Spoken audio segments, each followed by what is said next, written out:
उसने कहा था, इंतज़ार करना। वो वादा सिर्फ शब्द नहीं था, वो किसी की ज़िंदगी की आखिरी उम्मीद थी, प्यार, जुदाई और अधूरे इंतज़ार की। यह सच्ची कहानी आपके दिल को छू जाएगी। मेरा नाम आरव है। आज बहुत सालों बाद उस पुराने स्टेशन पर खड़ा हूँ। वही जगह जहाँ आखिरी बार उसने मुझसे कहा था, इंतज़ार करना। उसकी आवाज़ आज भी मेरे कानों में गूंजती है। मैं मुस्कुरा तो रहा हूँ, पर भीतर सब कुछ टूट चुका है। कभी कभी सोचता हूँ, क्या सच में किसी का इंतज़ार पूरी जिंदगी किया जा सकता है? शायद हाँ, अगर वो हो जिसके बिना जिंदगी अधूरी लगे। वो 2012 की गर्मियों का वक्त था। मैं कॉलेज के दूसरे साल में था। हर सुबह ट्रेन से कॉलेज जाता और रोज एक ही डिब्बे में वो लड़की मिलती थी जो सादगी से भरी सफेद दुपट्टा ओढ़े हमेशा किसी किताब में खोई रहती। पहले तो मैंने कभी बात करने की कोशिश नहीं की, लेकिन उस दिन हवा में उसका दुपट्टा मेरे चेहरे पे आ गया। वो हड़बड़ा गई। बोली, सॉरी, हवा तेज थी। मैं मुस्कुराते हुए बोला, हवा तो बहाना है। शायद किस्मत को हमें मिलाना था। वो हल्का सा मुस्कुराई, लेकिन कुछ बोली नहीं। वो मुस्कान बस एक पल की थी, पर मेरे दिल में हमेशा के लिए बस गई। कई दिनों तक हम ट्रेन में आमने सामने बैठते रहे। कभी नजरों से बात होती, कभी मुस्कुराहटों से। एक दिन जब ट्रेन स्टेशन पे रुकी, तो मैंने हिम्मत कर पूछ ही लिया, नाम तो बता दीजिए। रोज देखते हैं, लेकिन जाने किसे? वो थोड़ा झिसकी, फिर बोली, लावण्या। लावण्या नाम सुनते ही जैसे मन में संगीत बज उठा। मैंने कहा, सुंदर नाम है, बिल्कुल आपकी तरह। वो मुस्कुराती, और उसी दिन से हमारी ट्रेन फ्रेंडशिप शुरू हो गई। धीरे धीरे हमारी बातें बढ़ने लगीं। कॉलेज, किताबें, सपने, जिंदगी, हर चीज पे बातें होती। लवण्य बहुत समझदार थी, पर उसके अंदर कहीं एक अजीब सी उदासी रहती थी। मैंने कई बार पूछा, कुछ परेशान हो गया? वो हमेशा एक ही जवाब देती, कुछ बातें वक्त आने पर बताओगी। मुझे समझ नहीं आता था, पर मैं उससे ज्यादा सवाल नहीं करता। मैं जानता था कुछ दर्द शब्दों से बयान नहीं किए जा सकता।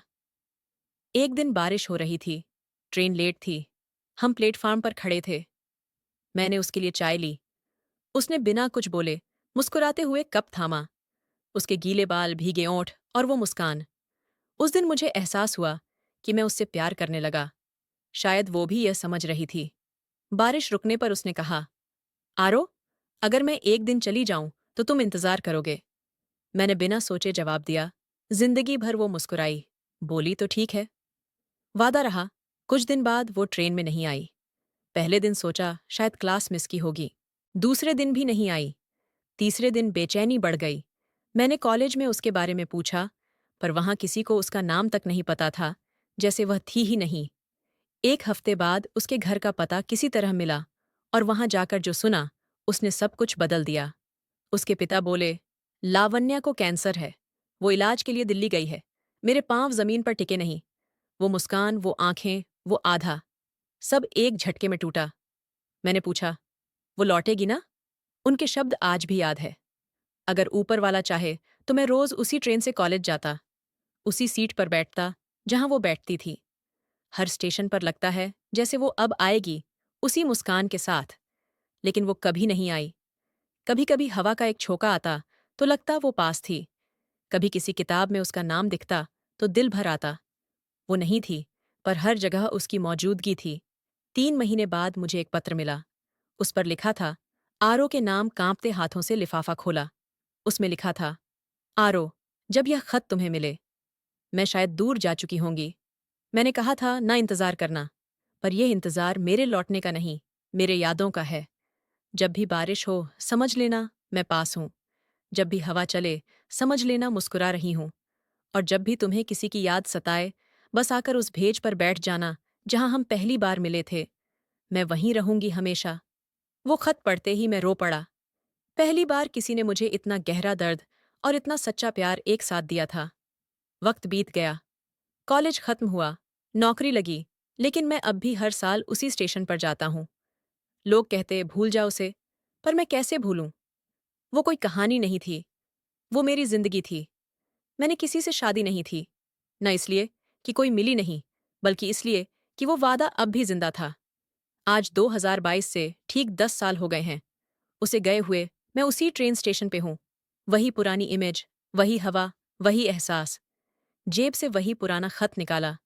थोड़ा पीला पड़ चुका है, लेकिन उसके शब्द अब भी जिंदा है। अचानक सामने एक छोटी लड़की आई। उसके हाथ में वही किताब थी, द लास्ट लेटर। मैंने पूछा, ये किताब कहाँ से मिली? वो बोली, मम्मी ने दी थी। बोली कि जब बड़ी हो जाऊं तो आरो अंकल को दे देना। उन्होंने इंतजार किया है। मैं सन्न रह गया। आंखों में आंसू थे। वह लड़की चली गई, लेकिन उसके शब्दों ने मेरी दुनिया हिला ली। शायद लवण्या ने अपने आखिरी वक्त में भी मुझे याद किया था। अब मैं समझ चुका था, कुछ वादे पूरे नहीं होते, पर कभी टूटते नहीं। लोग कहते हैं मौत सब खत्म कर देती है, पर सच्चा प्यार वो मरकर भी जिंदा रहता है। मैं अब भी हर साल 15 जून को उसी बेंच पर जाता हूँ, उसी जगह कभी बारिश में भीगता हूँ, कभी चाय पीते हुए आसमान देखता हूँ, कभी हवा से कहता हूँ, लवण्या तुमने कहा था इंतजार करना। देखो मैं अब भी करता हूँ। दोस्तों, अगर आपको शिक्षाप्रद कहानियाँ पढ़ना या सुनना पसंद है, तो हमारे BAPU RM हिंदी सुविचार चैनल को सब्सक्राइब करके हमें सपोर्ट करें। धन्यवाद।